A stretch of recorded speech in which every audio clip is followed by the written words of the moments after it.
ప్రతిఘటన టీవీకి స్వాగతం. క్షణక్షణం మీకోసం. ఆదివారం సెలవు దినం కావడంతో మేడారం వన దేవతల దర్శనానికి భక్తులు భారీగా తరలివచ్చారు. దీంతో సమ్మక్క సారలమ్మ ఆలయ ప్రాంగణం భక్తులతో కిక్కిరిసింది. మహా జాతర ముగిసిపోయి నెల గడిచినా భక్తుల రద్దీ మాత్రం తగ్గడం లేదు. దీంతో ములుగు జిల్లాలో రోడ్లన్నీ భక్తులతో కిటకిటలాడాయి.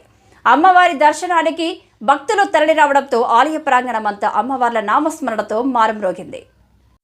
జాతర పరిసరాలు భక్తజన సంద్రంగా మారాయి. వివిధ ప్రాంతాల నుండి వచ్చిన భక్తులు అమ్మవారికి బెల్లం, బంగారం సమర్పిస్తున్నారు. ఉదయాన్నే గుడిసెలు వేసి ముంగిల వద్ద రంగవల్లులను అందంగా అలంకరించారు. వాళ్ళ దేవతలకు బెల్లం, చీరలు, ఒడి బియ్యం సమర్పించి మొక్కులు చెల్లించుకుంటున్నారు. పరవశిస్తూ అమ్మవార్ల ఆశీస్సుల కోసం భక్తులు పునకలతో గద్దెల వద్దకు చేరుకుంటున్నారు. దీంతో మేడారం జనసందోహంతో కిటకిటలాడింది.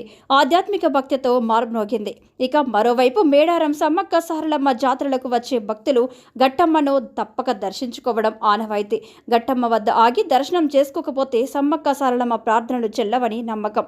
గట్టమ్మ సమ్మక్క తల్లికి అంగరక్షకురాలిగా కాకతీయుల రాజులతో జరిగిన యుద్ధంలో గట్టమ్మ తల్లి మేడారం పులిమేరలో ఉండి విరోచితంగా పోరాడి మేడారం పరిరక్షించిందని చెబుతారు.